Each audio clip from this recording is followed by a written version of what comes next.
madaxweyne ku-xigeenka wasiirada Dr. Edna Aadan diblomaasiyiinta halkan nagala jooga safaaradda Taiwan madaxda kale mutasharafta mudanayaal iyo marwooyinba waan salaamaya assalaamu calaykum waraxmatullaahi wabarakaatu runtii sharaf bay noo tahay iyo farxad inaan ka soo qayb galno daahfurka buuggan xogsidaha jamhuuriyadda Soomaaliland waxaan ku hambaliyeynayaa kuna ammaanayaa wasaaradda arrimaha dibadda tacabka badan ee gelisay si ay inoogu diyaarin lahayd oo inoogu soo bandhigi lahayd buuggan xogsidaha Soomaaliland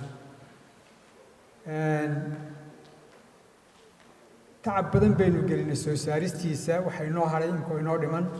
sidaynu tacabkan u gelin lahayn fidintiisa waxaynu u baahanahay in laba meelood labadaba ku fidinno buuggan ta koobaad inaynu ku fidinno Somaliland dhexdeeda waxaynu had iyo jeer u qaadanaa in dadkeena reer Somaliland khaasatan dhallinyaradu ay si fiican u yaqaanaan taariikhda iyo sooyaalka Somaliland laakiin saa maaha marka cidda ugu horreysa inuu u baahannahay inaynu gaarsiino buug iyo xogtiisa waxa weeye waa dadkeena si aynu dadkeena u gaarsiino waxaynu u baahannahay horta koow in af Soomaali ku bedelno nuqulkiisu af Soomaaliya inaynu helno ta labaad waxaynu u baahannahay inaynu badinno oo tiro badan aynu daabacno ilaa 20,000 ilaa 50,000 oo buug inaynu daabacnaynu u baahannahay waxaynu u baahannahay in buugga laga helo library kasta oo Somaliland ku yaalla waxaynu kaloo u baahannahay in laga helo oo laga iibsan karo bookshop kasta oo Somaliland ku yaalla ama dukaamada buugaagta iibiya mid walba in laga helo waxaan ku talin lahaa in wasaaraddu ay isku daydo in gobol walbaba ay ka qabanqaabiso xaflad tan oo kale lagu daafurayo buugga laftigiisa si loo gaarsiiyo gobollada waxaa muhiim ah xogaha ku duugan buuggan iyada laftigeeda in lagu daro curriculumka iskuulladeena in lagu daro oo lagu barto waxaa fiican kolley waa ku tala jirtaan in website-ka wasaaradda laftigiisa isagoo electronica laga helo way fiicnaan lahayd barnaamijyo TV in laga mataqaan in laga dhiso oo su'aaliyo jawaab ah oo dadweynuhu ay ka soo qayb galaan sidoo kale barnaamij raadiyoga isaga laftigiisa in la sameeyo way fiicnaan lahayd in lagu xayeysiiyo bilboodhadan waaweyn ee magaalada bartankeeda ku yaalla Hargeysa iyo magaalooyinkeena kaleba hataa in la serialize gareeyo oo cutub joornaalada bug lagu soo qoro maalin walba ilaa inta uu dhamaanayo laftigeedu way fiicnaan intaas oo waxa waa dadaal aynu sameyn karno sidii xogta inuu gaarsiin lahayn dadkeena way dadkeena marti kaba warhayn baba ta kale waxa weeye si inuu gaarsiin lahayn ajnabiga si inuu caalamka u gaarsiin qodob kale waxa weeye cidda ugu horreysa inuu baahan inuu gaarsiina waa Soomaaliya taariikhdeena dema hayso waa inaynu gaarsiino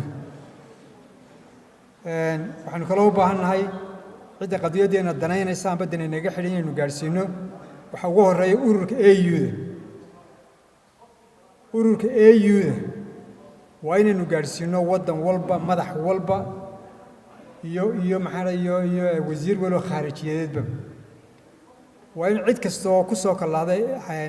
xafiiska AU-da Addis Ababa uu qof waliba koobi gacantaynu kaga gelino sidoo kale UN-ta waxaynu u baahantahay UN-ta is hortaagno qof kastoo UN-ta galayaba inaynu koobi siino haddii aan layna maqlin oo layna arkin ma jiro iminka tuulkii baynu haysanaa waxaynu u baahanay tuulkaas si aynu u adeegsanay u isticmaali lahayn sidii dhawaaqaynu u gaari lahaa meel kastaba maqrib iyo mashriqba safaaradaha waddankeena jooga iyaga laftigooda waxaa loo baahay mid walba in gacanta looga dhiibo oo loo geeyo xafiisyadeena dibadda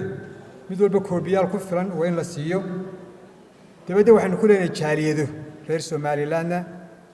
Maraykan ilaa Australia waxaynu u baahanay jaaliyad walba laftigeeda inaynu buugga gaarsiino tiro badan weliba aynu ka gaarsiino way fiican tahay haddii buugga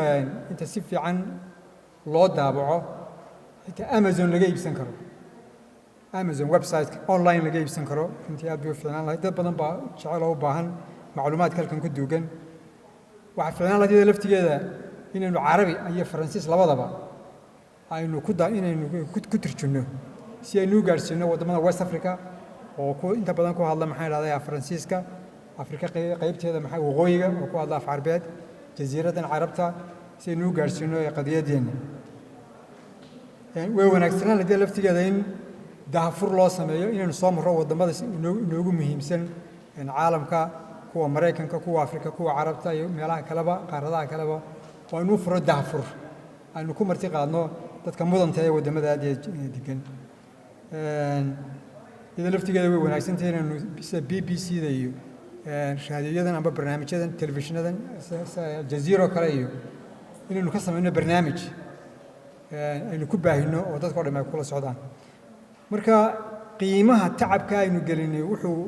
midho dhalaya oo ku xidhan yahay intaynu gaadhsiino hadduu cid gaadhi waayo dee qiimo ma leh marka dadaalka labaad aynu u baahannahay iminka laga doonayo wasaaradda arrimaha dibadda waxa weeye sidii buugga ay ku tabceen xogta Somaliland sida loo gaadhsiin lahaa dalka iyo dibaddiisa aad bay u mahadsantihiin asalaamu calaykum waraxmatullahi wabarakaatu